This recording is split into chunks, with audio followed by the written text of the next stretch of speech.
Montana Territory, 1872. The land lay wild and untamed beneath an endless sky, where only the strongest hearts survived and love was a luxury few could afford.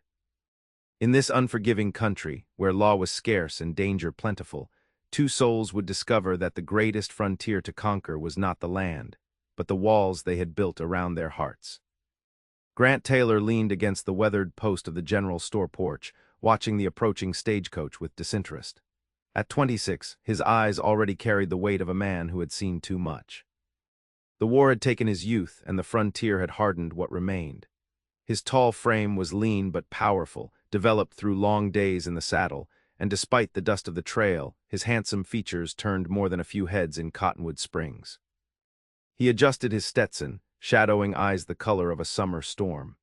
The townsfolk respected him for his skill with horses and his steady hand with a gun, but few could claim to know the man behind the quiet demeanor. Grant preferred it that way. Connection meant vulnerability, and vulnerability got men killed out here. "Stagecoach is early," remarked Sheriff Wilson, stepping onto the porch beside him. Grant nodded. "Carrying anything worth noting?" "Mail, supplies, and a passenger, some woman from back east, heading to the Harper place." Grant's jaw tightened. The Harper homestead had been abandoned for nearly 2 years since old man Harper and his son had been killed in what the sheriff called an unfortunate accident. Grant knew better. The Caldwell gang had wanted that land and ensured they got it, though they'd never claimed it openly. Anyone foolish enough to stake a claim there was asking for trouble. "She won't last a week," Grant said flatly. The sheriff shrugged.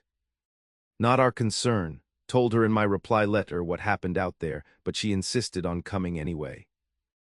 The stagecoach rolled to a stop in a cloud of dust, and Grant watched with mild curiosity as the door swung open.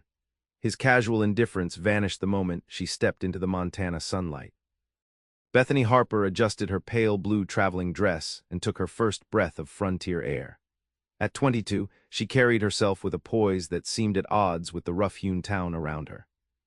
Her honey-blonde hair was pinned neatly beneath a modest hat, though a few wayward strands had escaped during the journey, framing a face that combined delicate features with determined green eyes. "Miss Harper, welcome to Cottonwood Springs," the sheriff called out, stepping forward.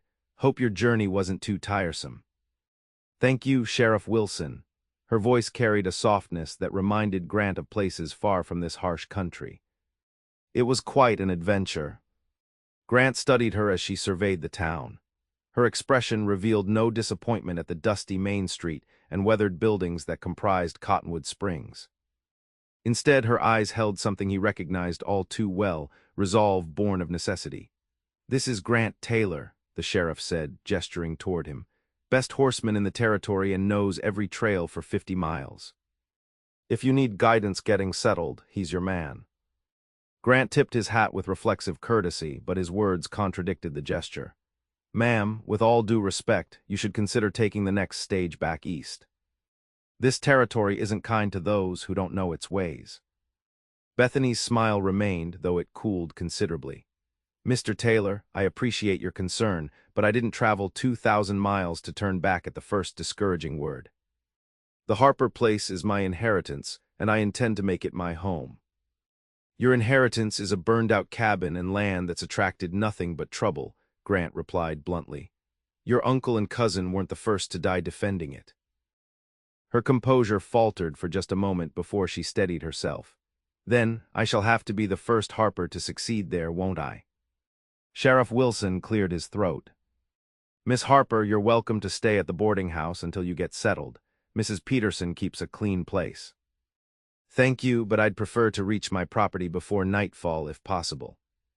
"Is there someone who might transport me there?" Her gaze deliberately avoided Grant. Before the sheriff could respond, Grant surprised himself by speaking. "I'll take you." The words escaped before he could reconsider. "But only to show you what you're up against. Maybe seeing it will change your mind." Bethany lifted her chin slightly. "I doubt that very much, Mr. Taylor, but I accept your offer of transportation."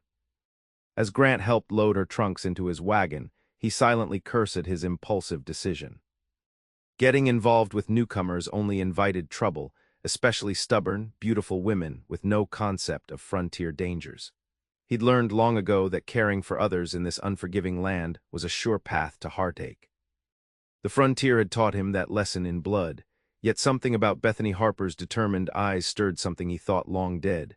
Not hope, he wasn't fool enough for that, but curiosity, perhaps. How long would her Eastern resolve last against Western reality? He gave her a week before she'd be boarding the eastbound stage, dreams shattered against the harsh Montana landscape. As they left town, the vast prairie stretching before them, Grant had no way of knowing that Bethany Harper carried secrets of her own, or that their lives were about to become entangled in ways neither could imagine. The wagon creaked along the rutted trail, every bump emphasizing the silence between them. Bethany Harper studied the landscape with keen interest, noting the distant mountains and the rippling prairie grasses. Grant kept his attention on the trail ahead, occasionally scanning the horizon from habit. "It's more beautiful than I imagined," Bethany finally said. "In the East, they speak of the West as if it's nothing but desolation and danger." Grant glanced at her. "Beauty and danger often share the same ground out here. That's what makes this country treacherous." Like a rose with thorns, a smile played at her lips, more like a rattlesnake sunning on a warm rock. "Admire it from a distance or pay the price." Her smile faded. "You don't approve of my coming here." "Doesn't matter what I approve of, just stating facts. This land breaks most men. Women alone fare worse. And yet women do survive here. I met several on my journey." "With husbands, families, communities," Grant countered. "You're planning to live alone on contested land with no experience and, I'd wager, no skill with a firearm." Bethany straightened.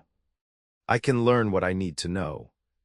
Some lessons come at too high a price." They fell into silence again. Grant noticed her studying him when she thought he wasn't looking. Most women in town did the same, but usually with obvious interest or flirtation. Bethany's gaze felt more like assessment, as if she were reading pages of a book written in his features. "You fought in the war," she said suddenly. "Not a question." Grant's grip tightened on the reins. "What makes you say that?" "The way you hold yourself. My father was a colonel. I grew up around soldiers, and there's something in your eyes. A wariness that comes from seeing too much." He offered no confirmation, but his silence was answer enough. "Were you Union or Confederate?" she asked. "Does it matter now?" Bethany considered this. "I suppose not. The war ended 7 years ago, though sometimes it seems the country is still fighting it in other ways." "Out here men are judged by different standards," Grant said. "Can you shoot straight, keep your word, pull your weight? The war is distant history on the frontier." "Is that why you came west, to escape the past?" Grant gave her a sharp look. "You ask a lot of questions for someone who just arrived." "Forgiveness," she said, coloring slightly. "My aunt always said my curiosity would be my downfall. I simply find it easier to understand people than places." "Understanding people won't help you grow crops or fend off wolves, both the four-legged and two-legged kind." As they crested a small rise, Grant pulled the wagon to a stop. Below them lay a small valley, a creek winding through it like a silver ribbon.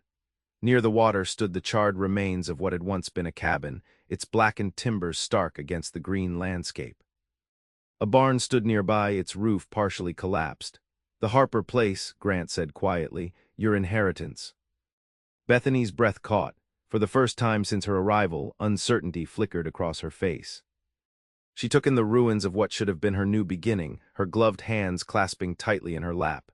"The fire," she began, her voice small. "Was it deliberately set?" "Yes." Grant saw no point in lying. "Sheriff called it an accident, but everyone knows the Caldwell gang wanted this land. Your uncle refused to sell. And no one did anything about it. They just got away with murder." The bitter edge in her voice surprised him. There was anger there, not just shock or sadness. "The law is thin out here. The Caldwells have money and men. Evidence has a way of disappearing." Bethany stared at the burned homestead, her face hardening with each passing moment. Grant expected tears or perhaps the dawning realization that she had made a terrible mistake. Instead, she took a deep breath and turned to him with steel in her eyes. "I'll need lumber, nails, and tools," she said firmly. "And perhaps some advice on which areas of the barn can be salvaged first for temporary shelter." Grant stared at her. "Did you hear what I said? The men who killed your family might return."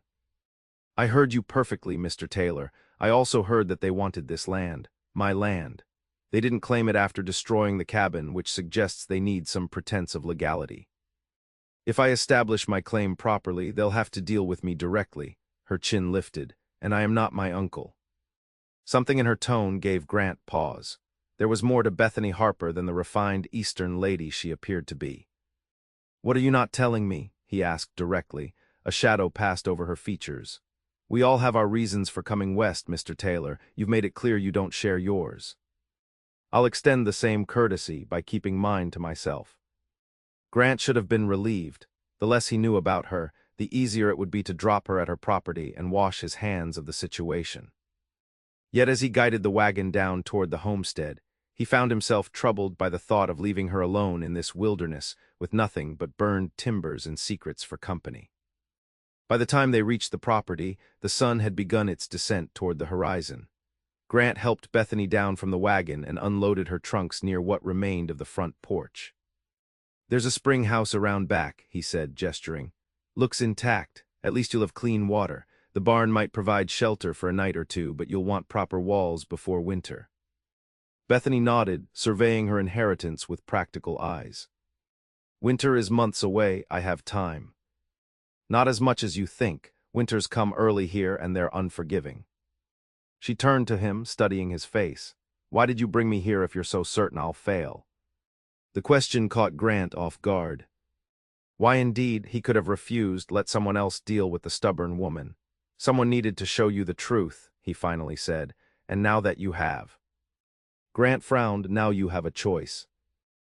Stay and likely die, or return to civilization where you belong." Something like disappointment flickered across her face. "I see." She turned away, walking toward the barn to inspect it. "Thank you for the transportation, Mr. Taylor. I won't require anything further from you." The dismissal was clear. Grant should have felt relief. His conscience was clear. He'd shown her the reality of her situation. If she chose to ignore his warnings, that was her decision. He didn't owe her anything more. Yet as he climbed back onto the wagon, something made him hesitate. The sight of her small figure against the vast landscape and burned homestead stirred an unwelcome feeling in his chest. "Miss Harper," he called. She turned, her expression guarded. "I'll return tomorrow with supplies, enough to patch the barn roof at least. After that, you're on your own." Surprise registered on her face, followed by a genuine smile that reached her eyes. "I would appreciate that very much, Mr. Taylor." As Grant drove away, he cursed himself for a fool. Getting involved with Bethany Harper and her doomed homestead was the last thing he needed. He'd built his life on self-sufficiency and distance from others' troubles. Caring led to pain. Attachment led to loss. The frontier had taught him these lessons repeatedly. Yet as the Harper place receded behind him, Grant couldn't shake the feeling that he'd just set foot on a path he hadn't intended to travel, one that might lead places he wasn't prepared to go. Dawn broke over the eastern hills, painting the landscape in gold and amber. Grant had been awake for hours, loading his wagon with supplies he'd collected from town: lumber, tools, nails, and provisions that would sustain Bethany Harper for at least a week. He'd told himself this was merely fulfilling a promise, one last good deed before he washed his hands of her situation. The townsfolk had watched his preparations with curious eyes. Grant Taylor wasn't known for charitable acts or involving himself in others' affairs. His interest in the Eastern woman had already sparked speculation. "Quite a load you've got there," Sheriff Wilson commented, approaching as Grant secured the last of the supplies. "Going to considerable trouble for someone you advised to leave." Grant tightened a rope with more force than necessary. "Just being neighborly. Once the barn's patched, she's on her own." The sheriff's knowing smile suggested he didn't believe that for a moment.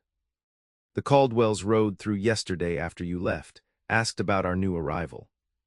Grant's hands stilled. What did they want? Just information, they claimed, curious about who'd inherited the Harper place. The sheriff scratched his chin. "But Vic Caldwell doesn't make social calls. If they're asking questions, they're planning something." "Did you warn them off?" "With what authority? They haven't done anything yet." The sheriff's expression hardened. "But I told them Miss Harper has friends in town.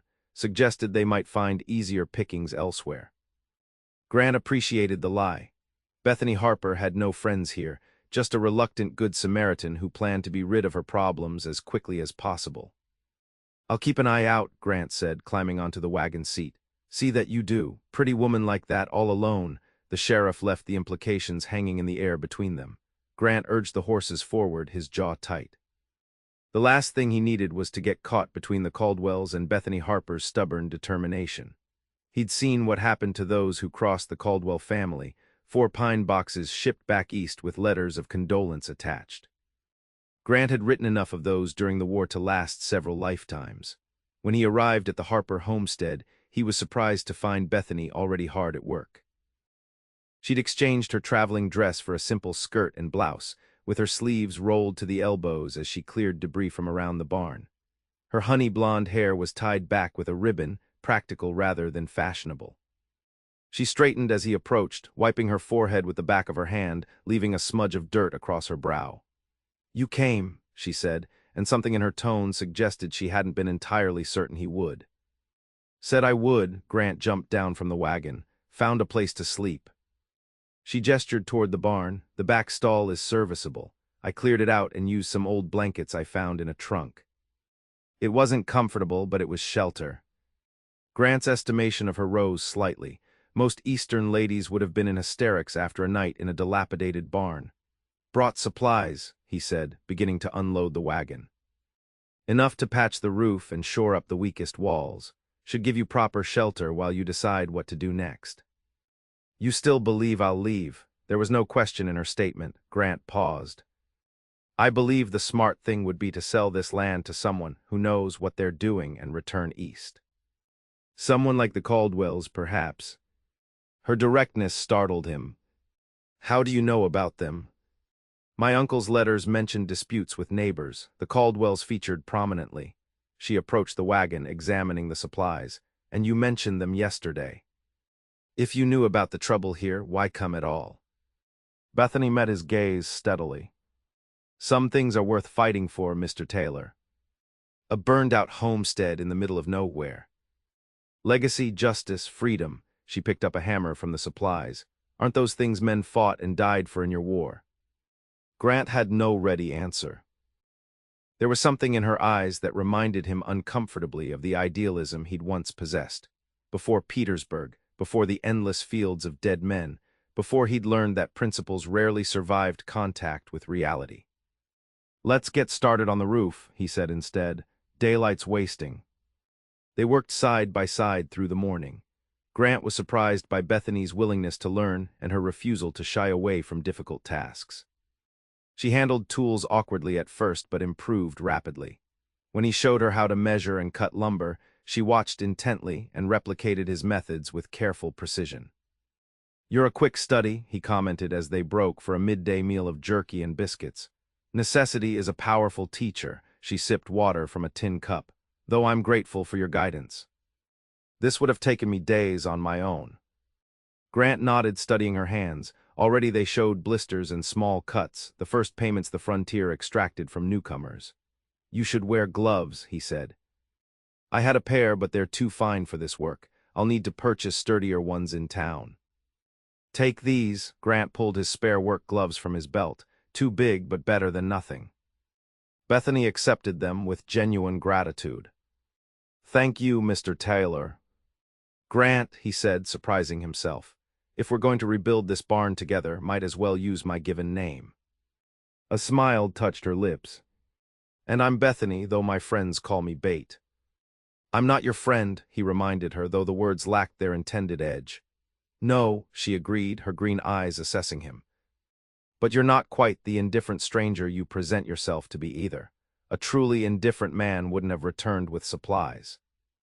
Grant stood abruptly, uncomfortable with her perception. "We should get back to work if we want that roof patched before sundown." As the day progressed, Grant found himself watching Bethany with growing curiosity. There was something incongruous about her. The refined speech and educated references contrasted with her willingness to tackle manual labor without complaint. She spoke of books and music with the ease of someone accustomed to cultural pursuits, yet she approached frontier challenges with unexpected practicality. "Were you raised on a farm?" he asked as they secured the last patch on the barn roof. No, my father was a professor before the war, after he took a position with the War Department in Washington. Her voice carried no inflection, but Grant sensed there was more to the story. That doesn't explain how you know to tell a supporting beam from a cosmetic one.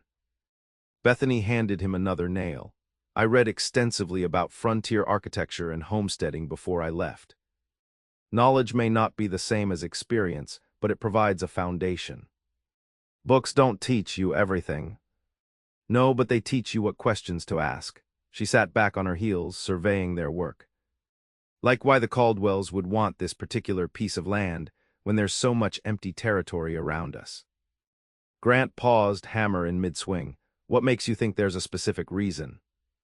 Men don't commit murder for ordinary grazing land, not when there are simpler ways to acquire property. She swept her arm toward the surrounding landscape. This valley has something they want badly enough to kill for. I intend to discover what that is. Her words sent a chill through Grant. She wasn't just stubborn. She was deliberately placing herself in danger by investigating the Caldwells. That kind of thinking will get you killed, he warned. Perhaps, or perhaps it will help me understand what I'm truly fighting for. She climbed down from the roof with surprising agility. The truth has value, Grant, even when it's dangerous. As the sun began to set, they stood before the barn, assessing their day's work. The roof was patched, the walls reinforced, and the interior cleaned enough to provide decent shelter. It wasn't much, but it was more than Grant had intended to provide when he'd arrived that morning.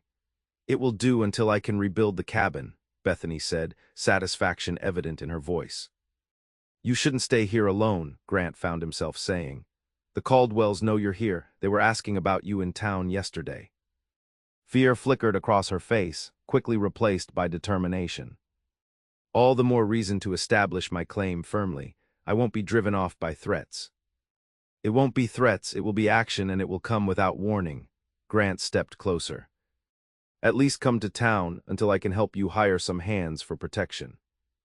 I can't afford hired hands. Every penny I have is invested in making this farm viable. Her expression softened. But I appreciate your concern, truly. Grant ran a hand through his hair in frustration. Then I'll stay, just for a few days until we can make better arrangements. Bethany's eyes widened. You don't need to do that. You've already done more than. I'm not asking permission, Grant cut in. I'll sleep in my wagon, keep watch at night. For a moment she looked ready to argue, then understanding dawned in her eyes. You know something you're not telling me. About the Caldwells. Grant considered lying, then thought better of it. Victor Caldwell doesn't make idle threats. If he's asking questions about you, he's planning something, soon. Bethany paled slightly but nodded. Then I accept your offer, though I insist on compensating you for your time. We'll discuss that later, Grant turned toward his wagon. For now, get inside before dark.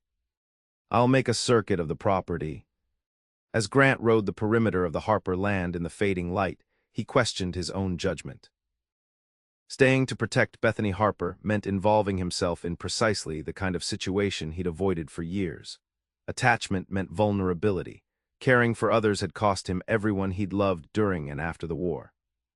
Yet the thought of riding away, knowing what the Caldwells were capable of, sat like lead in his stomach.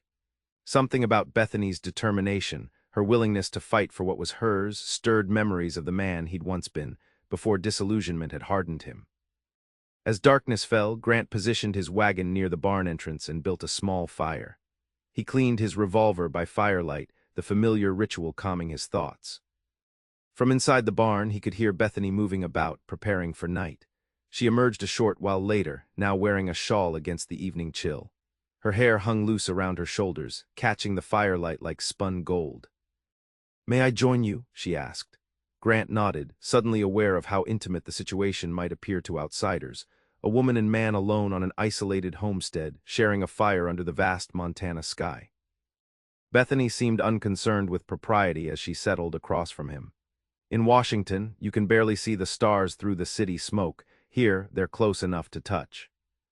Grant followed her gaze upward. Used to navigate by them during the war. When you're behind enemy lines, stars are more reliable than roads. You were a scout, she asked. Among other things, Grant didn't elaborate. Some war memories were best left buried. They sat in companionable silence for a while, the fire crackling between them. Grant found himself studying her profile, the way the firelight softened her features and brought warmth to her expression. Despite her refined background, there was nothing fragile about Bethany Harper. She possessed a core of steel that the frontier demanded of its survivors. "Why did you really come here?" Grant finally asked. "The truth this time."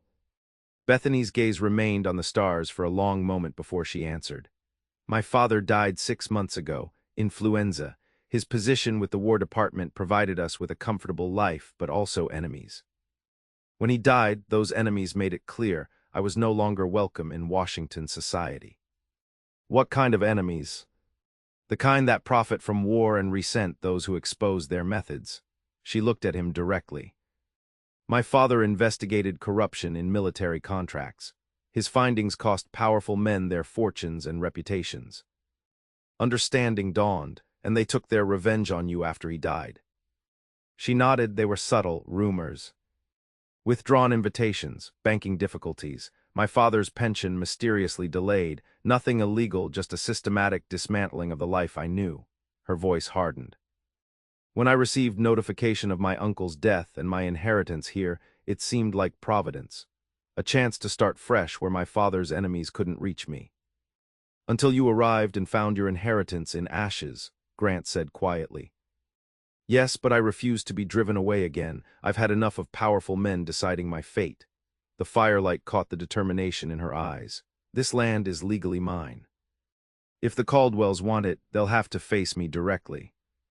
Grant studied her, seeing now what drove her seemingly reckless determination. It wasn't naivety, but a refusal to be victimized again. "The Caldwells won't play by rules or laws," he warned. "They'll do whatever it takes." "Then I'll need to be prepared." She leaned forward. "Will you help me, Grant, not just with the barn or standing guard, but truly help me establish myself here? I can pay you fairly from what funds I have left." The request hung between them. Grant knew he should refuse. Getting further involved with Bethany Harper and her fight against the Caldwells was inviting the very connection he'd avoided for years. The smart move was to ride away at first light, leave her problems behind. Yet as he looked at her across the fire, something long dormant stirred within him. Not just attraction, though she was undeniably beautiful, but something deeper, respect perhaps for her refusal to surrender to intimidation. "I'll help," he heard himself say, "not for money, for justice." Relief and gratitude washed over her features. "Thank you." Later, as Bethany retired to the barn and Grant prepared to sleep under his wagon, he wondered if he'd just made the biggest mistake since coming west. Helping Bethany meant making himself a target for the Caldwells, risking everything he'd built for a woman he barely knew. Yet for the first time in years, he felt something beyond the numb existence he'd carved out for himself. Whether that something was purpose or folly remained to be seen, but as Grant drifted into watchful sleep, one thought persisted. Bethany Harper was changing everything, and he wasn't entirely sure he wanted to stop it. The following weeks brought a rhythm to their days that neither had anticipated. Each morning, Grant arrived at dawn to work on rebuilding the cabin while Bethany cleared the overgrown fields and tended to the small garden she'd started. In the afternoons, he taught her to shoot his spare revolver, patiently correcting her stance and grip until she could hit a can at 20 paces with reasonable accuracy. "Not bad," he commented after she successfully hit the target 3 times in succession. "You're a natural." Bethany lowered the revolver, her expression a mix of pride and discomfort. "I never imagined I'd become proficient with firearms. My father abhorred violence." "This isn't about violence, it's about survival." Grant took the weapon, checking it before returning it to her. "Out here, a gun is just another tool, like an axe or a plow." "A tool specifically designed to kill," she pointed out. "To protect," he countered. "There's a difference." Their conversations often took such turns, philosophical discussions that revealed the contrast in their backgrounds and the surprising commonalities in their perspectives. Grant found himself sharing thoughts he'd kept private for years, drawn out by Bethany's genuine interest and insightful questions. For her part, Bethany seemed to bloom in the frontier setting. The pale, refined woman who had stepped off the stagecoach was transforming before his eyes. Her skin had taken on a sun-kissed glow, her movements became more confident, and her approach to challenges grew increasingly practical. Yet she retained her educated speech and cultural references, creating a fascinating blend of frontier woman and Eastern lady. They made weekly trips to town for supplies, where Grant noticed the changing attitudes of the townsfolk. Initial skepticism about Bethany's chances had shifted to grudging respect. Several of the town's women had extended invitations to social gatherings, which Bethany accepted with gracious enthusiasm. Mrs. Peterson invited me to join her sewing circle, she told Grant as they loaded supplies into his wagon one afternoon. And Reverend Collins asked if I might help organize the lending library. Making yourself part of the community, Grant observed. Smart move. It's not strategy, Bethany corrected him. I genuinely enjoy their company. Isolation doesn't suit me. Grant nodded, understanding this about her now. Despite her self-sufficiency, Bethany thrived on connection. It was a fundamental difference between them that he found increasingly difficult to maintain. Her openness to others was slowly eroding his carefully constructed walls. As they prepared to leave town, Sheriff Wilson approached, his expression grave. Taylor, he greeted, Miss Harper might have a word. Grant tensed at his tone. What's happened? Caldwell men were drinking at the saloon last night, talking freely about how that Harper land would be available again soon. The sheriff's eyes flicked to Bethany, said something about finishing what they started. Bethany paled but maintained her composure. Did they mention specific plans? Nothing concrete, but I'd advise extra caution. The sheriff adjusted his gun belt. I've sent word to the marshal in Helena, but it'll be weeks before he can make it here. We'll be careful, Grant assured him, his mind already calculating what additional precautions they needed to take. As they drove back to the homestead, Bethany sat in uncharacteristic silence, her hands clasped tightly in her lap. We could leave, Grant said quietly. Sell the land, go somewhere the Caldwells can't reach you. She looked at him, surprise evident in her expression. Away. The implication of his words hit Grant belatedly. Figure of speech, he muttered, though it hadn't been. Somewhere during these weeks of working alongside Bethany, his future had begun to intertwine with hers in his thoughts. I won't run, she said firmly. Not again, but I won't ask you to risk your life for my battle. Grant kept his eyes on the trail ahead. I'm already involved, have been since I brought you to the homestead that first day. That was your choice. This is different. The Caldwells won't distinguish between us if they attack. Her voice softened. I couldn't bear it if harm came to you because of me. The admission hung between them, weighted with implications neither was ready to address. Grant found himself at a crossroads he'd been approaching for weeks, acknowledge the growing connection between them or retreat behind the barriers that had protected him for so long. I've faced worse odds, he said finally. During the war, I once held a position against 30 Confederate soldiers with just 4 men and dwindling ammunition. Bethany studied him. Did you survive by fighting or running? Neither. I negotiated. A ghost of a smile touched his lips. Convinced them we had reinforcements arriving, bluffed my way out. And you think we can bluff the Caldwells? No, but we can make taking your land more trouble than it's worth. Grant slowed the wagon as they approached the homestead. The cabin walls are nearly complete. Another week and we'll have a defensible position. Meanwhile, we'll spread word that you've hired hands arriving from Helena. Lies upon lies, Bethany murmured. Strategy, Grant corrected, echoing her earlier words. The frontier demands it. As they crested the final rise before the homestead, Grant's instincts immediately alerted him that something was wrong. He reined the horses to a stop, scanning the property below. What is it? Bethany asked, sensing his tension. Smoke coming from the wrong direction. Grant pointed to a thin column rising beyond the barn. That's not where we left the cook fire.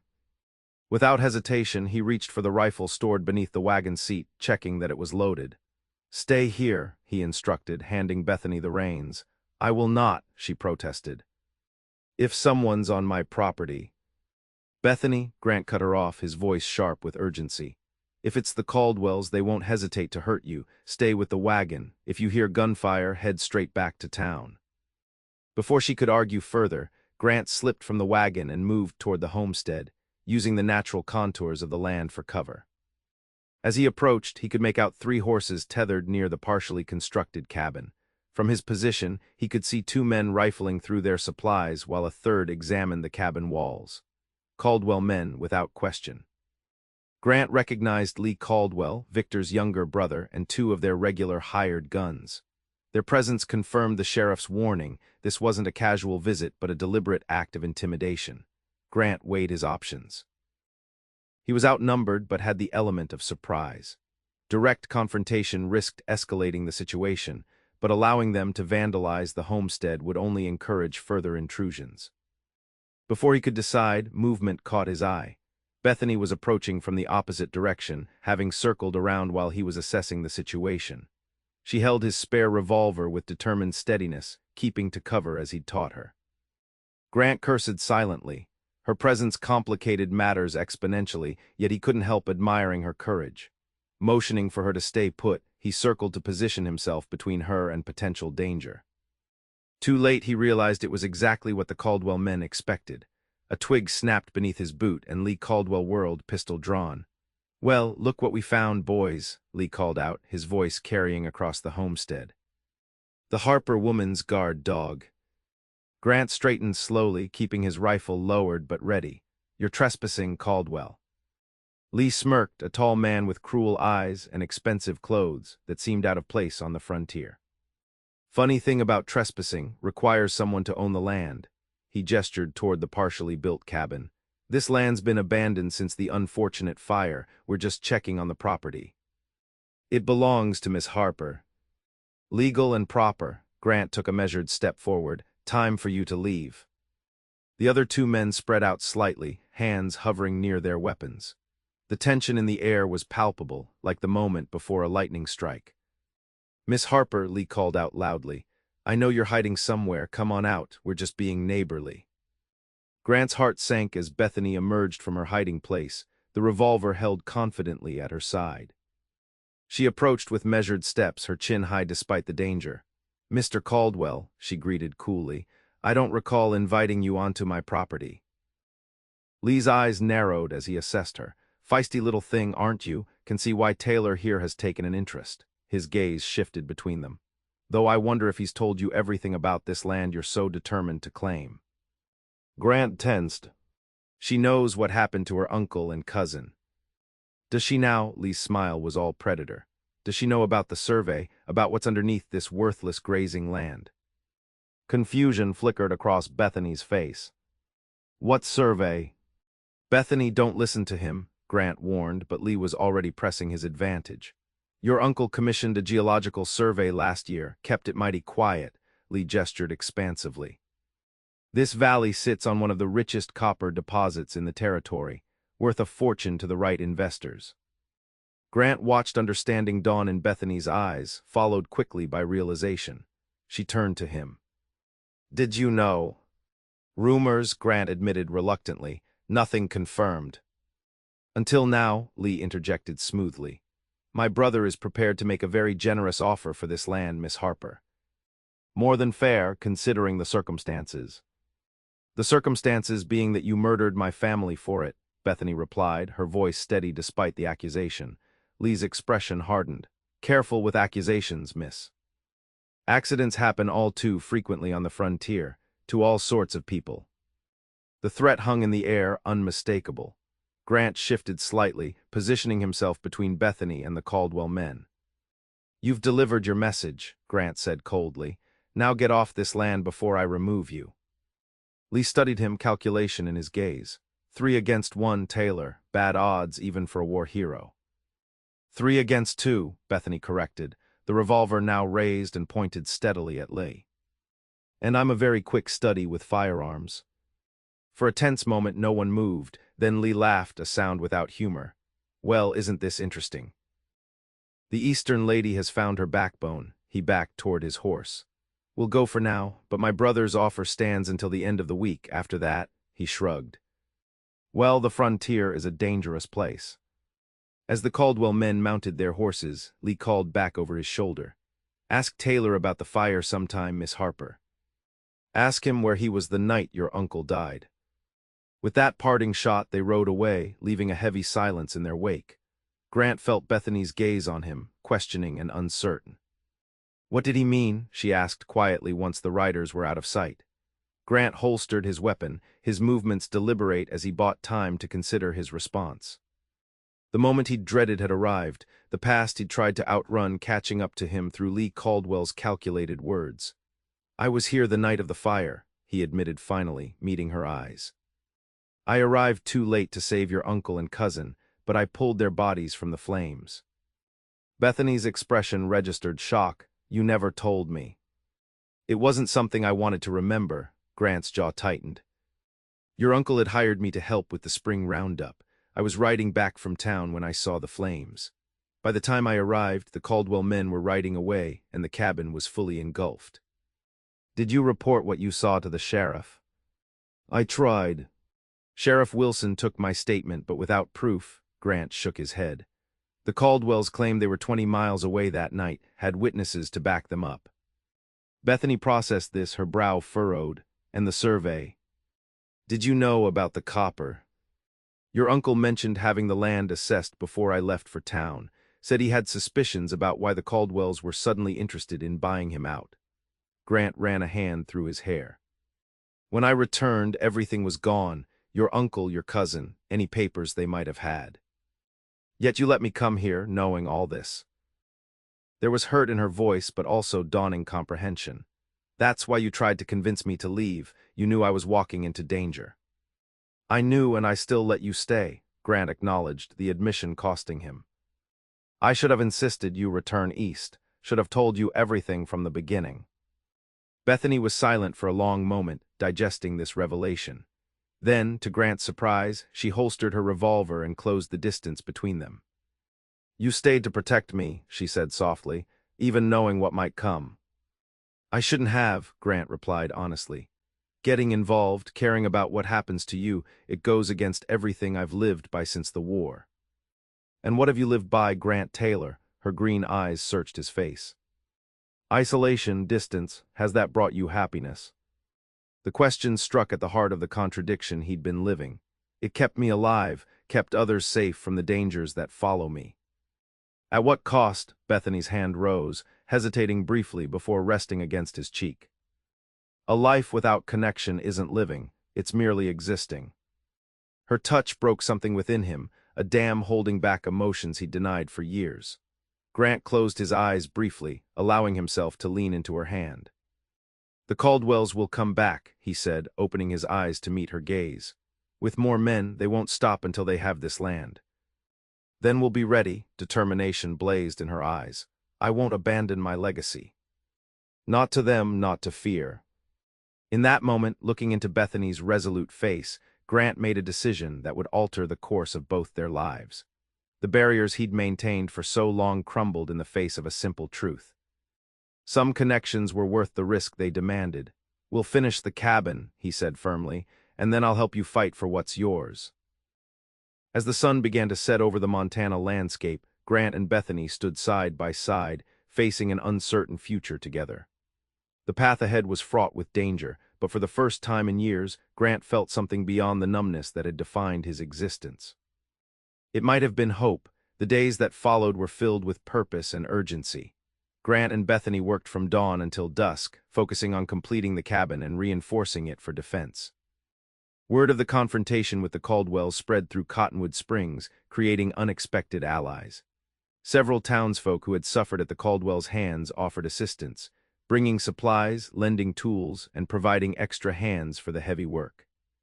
"People are taking sides," Grant observed as they watched 3 men from town helping to raise the cabin's roof beams. "That's dangerous." "Or it's exactly what we need," Bethany countered. "The Caldwells maintain power because people are too afraid to stand against them. Together, the town has strength. Or they become targets alongside us." Bethany considered this, watching as Mrs. Peterson and her daughter arrived with baskets of food for the workers. "Perhaps, but they've made their choice just as we have." Grant nodded, struck once again by her ability to inspire others. In the weeks since her arrival, Bethany had transformed from an outsider to a rallying point for those tired of the Caldwells' control over the region. Her determination, coupled with genuine warmth toward everyone who helped them, had earned her respect throughout the community. As for Grant, the townsfolk looked at him differently now, too. No longer the solitary horseman who kept to himself, he was becoming integrated into the community through his connection to Bethany. It was an uncomfortable transition for a man accustomed to isolation, but not an unwelcome one. By week's end, the cabin stood complete, a sturdy structure built to withstand both Montana winters and potential attacks. It was smaller than the original but defensible, with thick walls, narrow windows that could serve as gun ports, and a root cellar that doubled as a secure refuge if needed. The evening after they finished, Bethany prepared a simple celebration dinner in the new cabin. Lamplight cast a warm glow over the rough-hewn table where they sat across from each other, the accomplishment of the past weeks evident in the solid roof above them and walls around them. "It feels like a home," Bethany said softly, looking around the single room with evident satisfaction. "Different from what I imagined when I left Washington, but perhaps better." Grant followed her gaze, seeing the cabin through her eyes. The sturdy furniture they'd built together, the curtains misses. Peterson had helped sew, the small bookshelf already filling with volumes ordered from Helena. It was simple but substantial, a true beginning rather than a temporary shelter. "You've created something remarkable here," he acknowledged. Most would have given up after seeing the burned ruins. "I had help," her smile carried warmth that reached her eyes. "I couldn't have done this without you, Grant." He shifted uncomfortably under her gratitude. "I just provided an extra pair of hands." "You provided much more than that." Bethany reached across the table, her fingers lightly touching his. "You gave me knowledge, protection, and most importantly, belief that I could succeed here." The simple contact of her hand on his sent awareness coursing through Grant. Their relationship had evolved beyond reluctant protector and determined homesteader, yet both had carefully maintained boundaries despite the growing attraction between them. "Bethany," he began, uncertain what he intended to say but feeling the need to speak. A sharp knock on the door interrupted him. Grant was immediately alert, hand moving to the revolver at his hip as he rose. "Who's there?" he called, positioning himself between Bethany and the door. "Sheriff Wilson," came the reply. "Need to speak with you both." "Urgent business." Grant opened the door cautiously, relaxing slightly when he confirmed it was indeed the sheriff. The older man's expression was grave as he entered, removing his hat. "Evening, Miss Harper, Taylor," he nodded to each of them. "Sorry to interrupt your dinner, but thought you should know. Victor Caldwell arrived in town this afternoon, brought a dozen men with him." Bethany paled but remained composed. "I assume they're not here for the church social." The sheriff's mouth twitched despite the seriousness of the situation.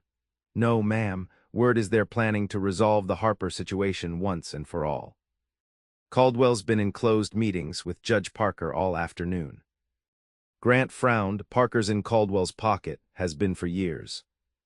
Which is why I rode out here directly." The sheriff accepted the coffee Bethany offered. "They're talking about legal action first, challenging your inheritance claim, Miss Harper, but if that fails..." "They'll resort to less legal methods," Bethany finished. "When can we expect them?" "Tomorrow morning." Caldwell mentioned bringing the judge out to inspect the property, something about proving abandonment and squatters' rights. The sheriff's expression hardened. "It's all fabricated, of course, but with Parker involved." Grant cursed quietly. "This changes things. We prepared for a direct attack, not a legal manipulation." "That's where I might help." The sheriff reached into his coat, withdrawing an official-looking envelope. "Received this from Helena 2 days ago. Marshall's been investigating the Caldwells for months, building a case. Seems your uncle wasn't their first victim." Bethany took the envelope with trembling fingers. "What does this mean for us?" "It means you have federal interest on your side. The marshal included a formal recognition of your claim to this property, signed by the territorial governor." The sheriff allowed himself a small smile. "Judge Parker may be corrupt, but even he won't ignore the governor's seal." Relief washed over Bethany's face as she read the document. "This validates everything, my inheritance, my right to the land." "It does," the sheriff agreed. "But it won't stop Victor Caldwell if he's determined. The law moves slowly out here, and the marshal is still weeks away." Grant considered their options, weighing the new information. "So we face them tomorrow." "Show them the document." Make it clear that any action against Bethany or this property will bring federal consequences. And hope they value their necks more than this land, the sheriff added grimly. After the sheriff departed, promising to return early the next morning to support them, Grant and Bethany sat in thoughtful silence. The celebration dinner had transformed into a council of war, the immediate threat casting a shadow over their accomplishment. "We should prepare for the worst," Grant finally said. "The Caldwells may not respect the governor's seal." Bethany nodded, her expression resolute. "What do you suggest?" "We move your valuables to the root cellar tonight. At first light, I'll position myself on the ridge with a rifle. You'll meet them at the front door with the sheriff beside you." Grant outlined his plan methodically. "If negotiations fail, you retreat to the cellar while we handle the situation." "By handle the situation, you mean fight," Bethany clarified. "Potentially kill." Grant met her gaze directly.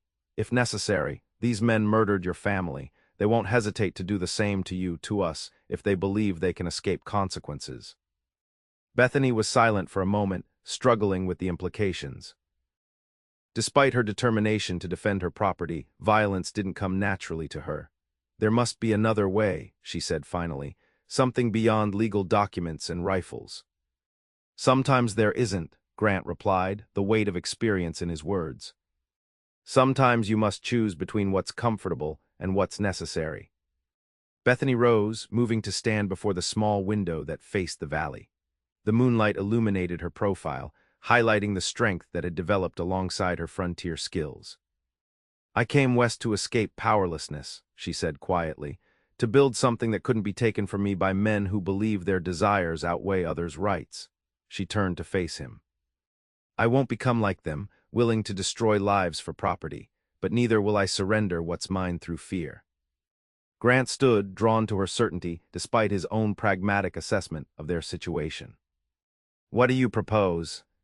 "We use knowledge as our weapon," determination sparked in her eyes. "The copper deposit, it's not just on my land, is it? It must extend beyond my boundaries." Understanding dawned, into Caldwell property. "He already owns part of what he's trying to claim from you." "Exactly," Bethany moved toward him, excitement building in her voice. "The survey my uncle commissioned, if we could find it, proved the deposit extends across multiple properties." "The Caldwells would have to acknowledge their interest publicly," Grant continued her thought. "Reveal why they want this land so badly. And once it's public knowledge, they lose their advantage. Other investors would become interested. The territorial government might establish mining regulations." Bethany's eyes shone with the potential. "Information changes everything." Grant considered the strategy. It was clever, potentially more effective than armed confrontation, but it hinged on one critical element. "The survey," he said.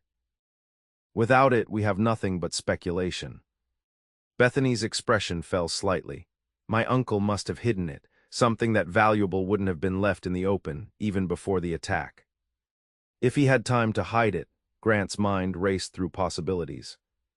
Where would a cautious man conceal important documents? They spent the next hour searching the property, focusing on places that might have survived the fire. The spring house, the barn foundations, even the well were examined for hidden compartments or buried containers. As midnight approached, exhaustion and frustration began to take their toll. "Perhaps I'm wrong," Bethany admitted as they returned to the cabin. "Maybe the survey was destroyed in the fire."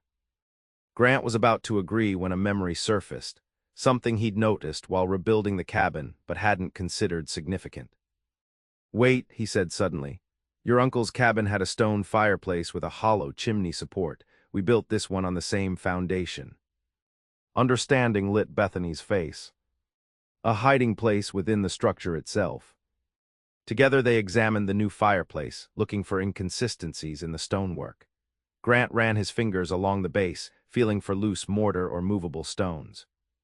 After several minutes of careful inspection, he found a slightly recessed stone near the back corner. "Here," he called, working his knife around the edges. "This has been reset recently." With careful pressure, the stone shifted, revealing a small cavity behind it.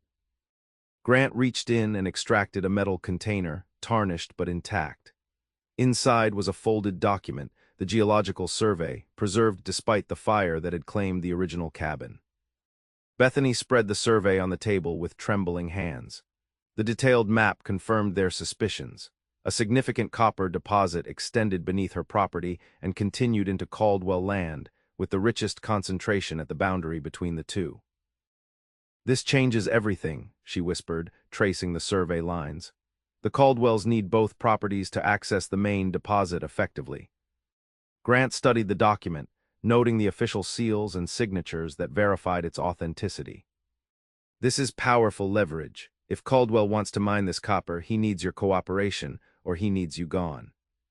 "Then we use it to negotiate," Bethany decided. Not from weakness, but from strength.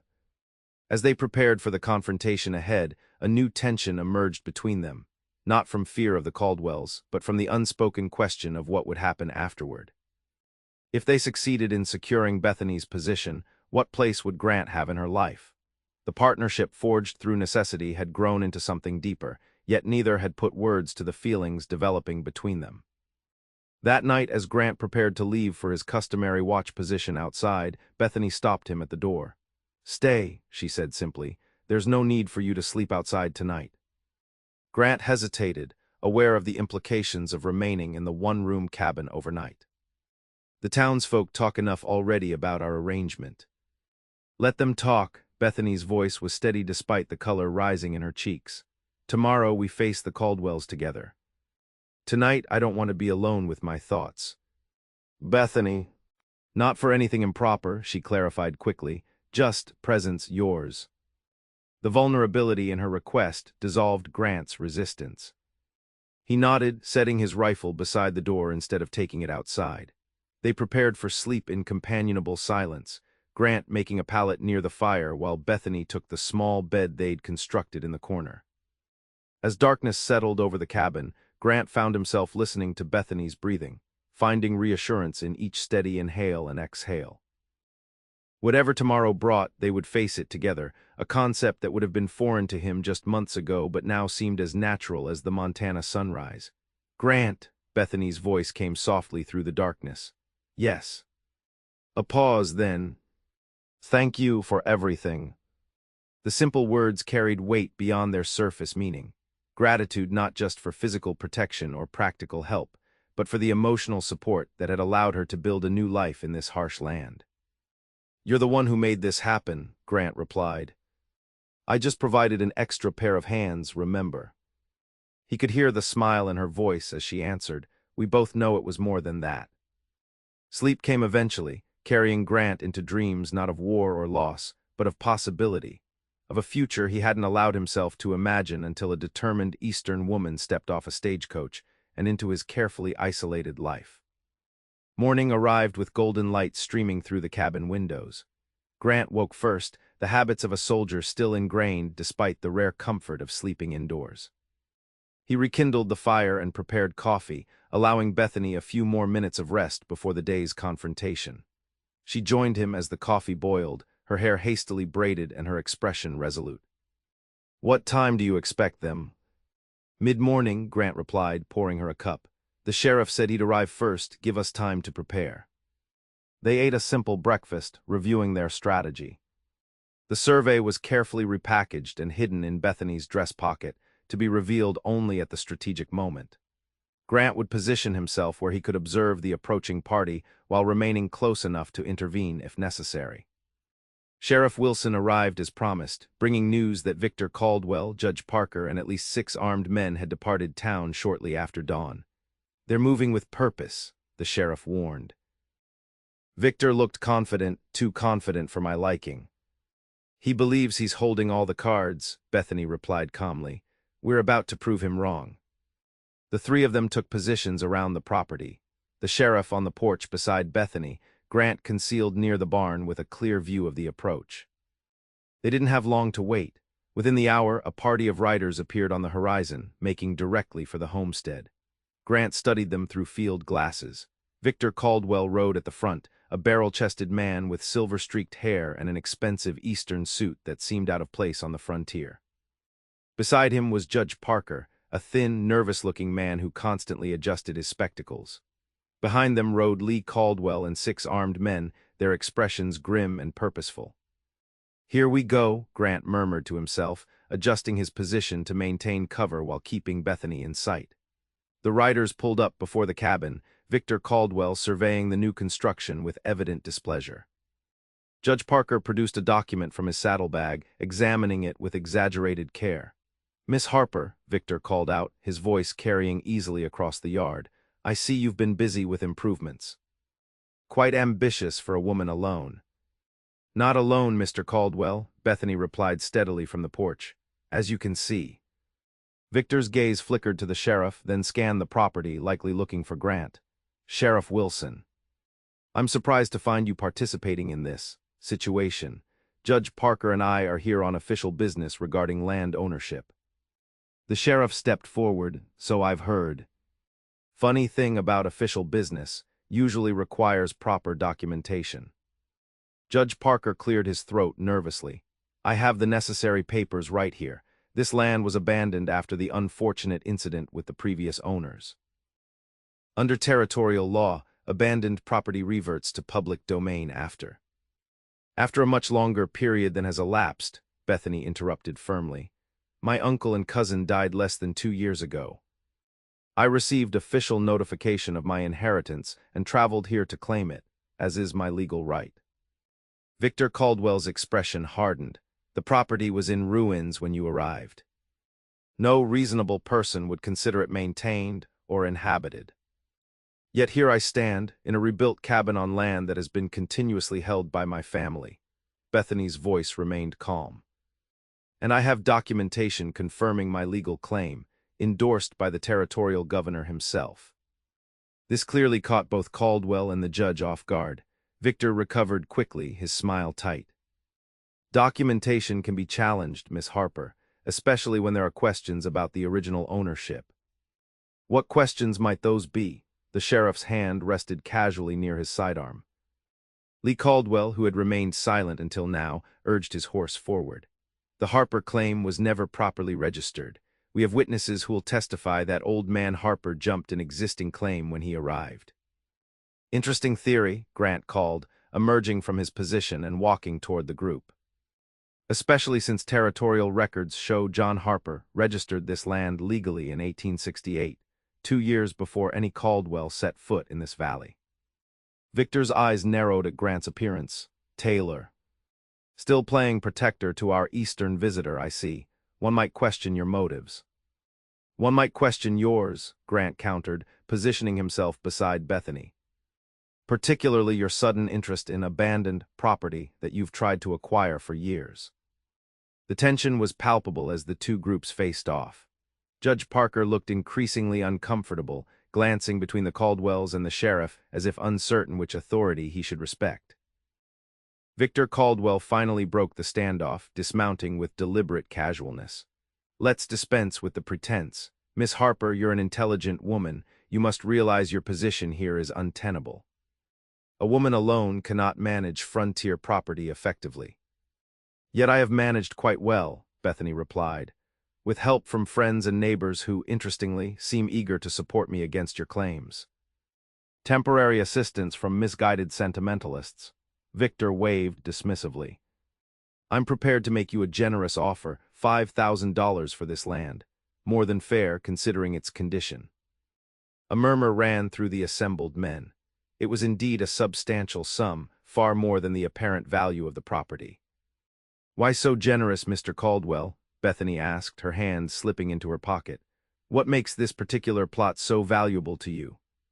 Victor's smile didn't reach his eyes. "Let's call it neighborly interest. Your family suffered a tragedy.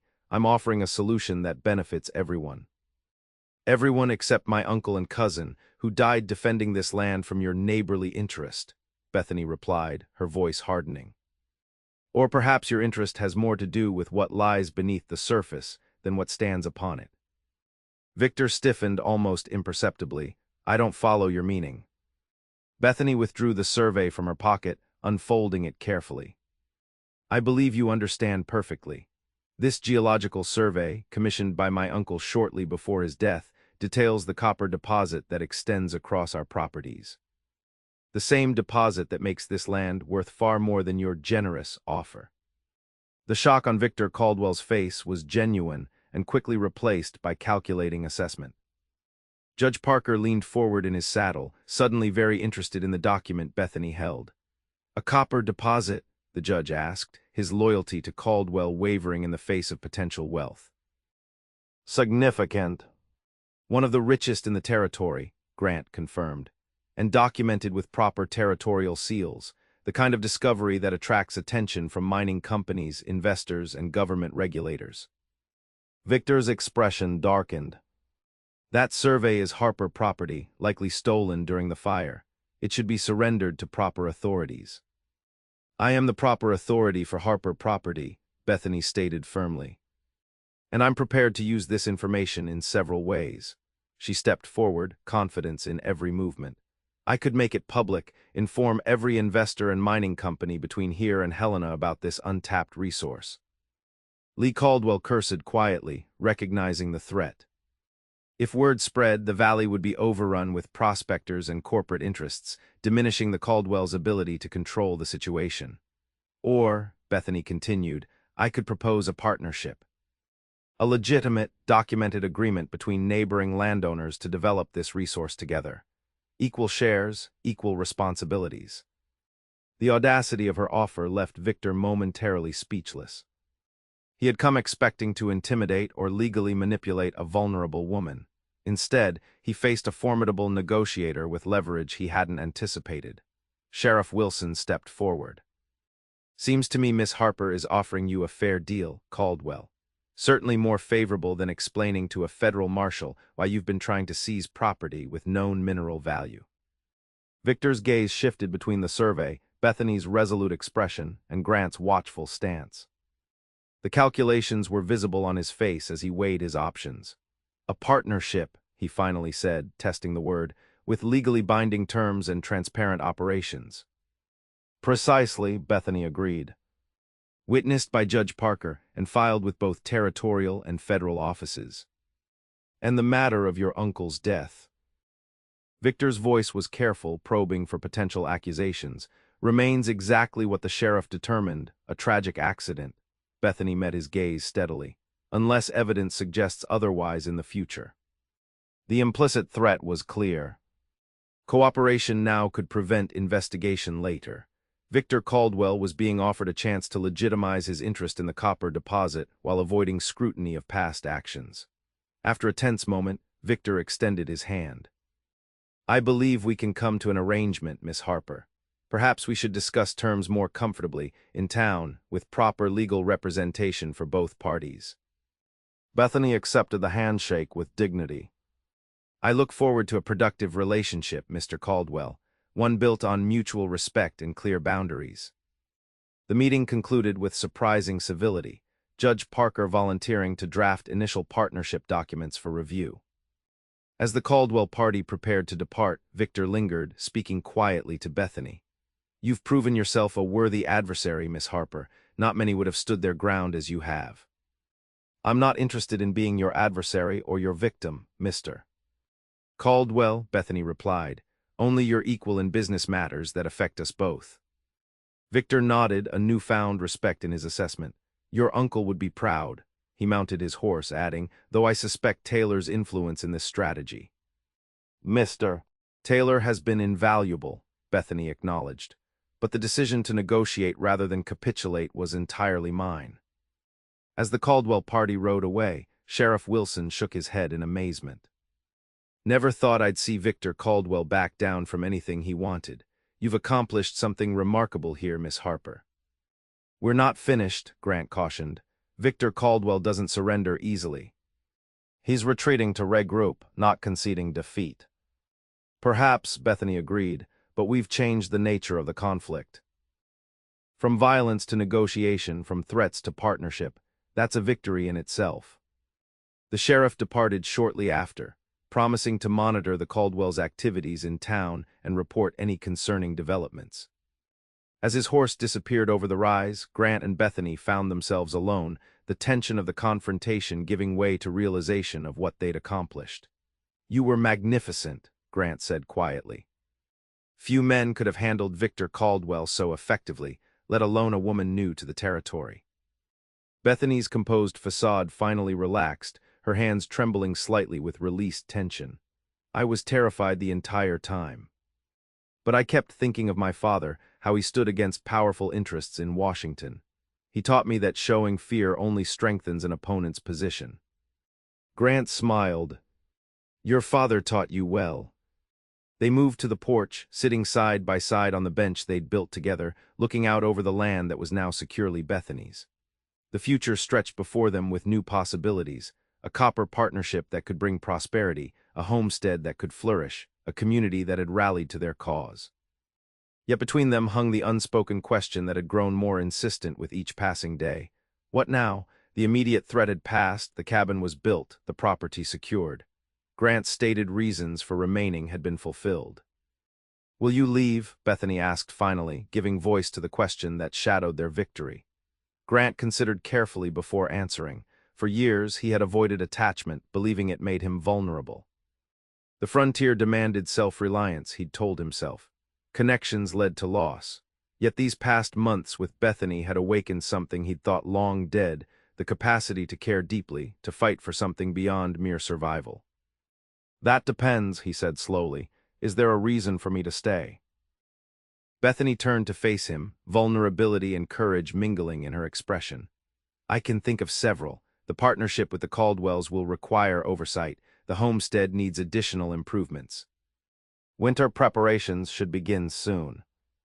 Grant nodded, acknowledging these practical considerations.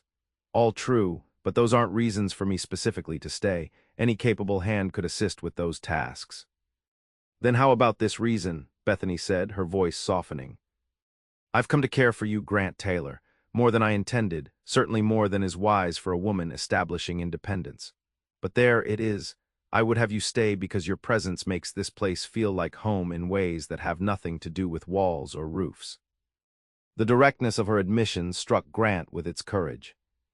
Here was Bethany Harper, who had traveled across the country alone, rebuilt from ashes, and faced down one of the most powerful men in the territory, now risking her heart with the same forthright determination.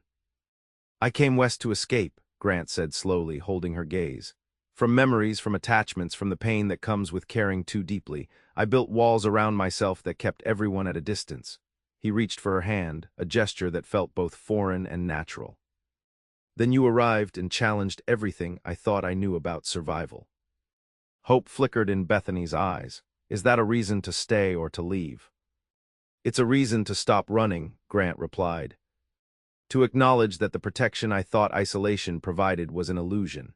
Real strength comes from connection, from having something, someone worth fighting for. The space between them seemed to dissolve as Grant leaned forward, drawn by a force more powerful than caution or habit. Their lips met in a kiss that held both tenderness and promise, a beginning rather than an ending. When they parted, Bethany's smile carried the warmth of sunrise. Does this mean you'll stay? It means I'm home, Grant answered simply, if you'll have me. In the months that followed, Cottonwood Springs witnessed the transformation of the Harper homestead into one of the most prosperous properties in the territory. The partnership with the Caldwells, while never warm, proved profitable for all involved.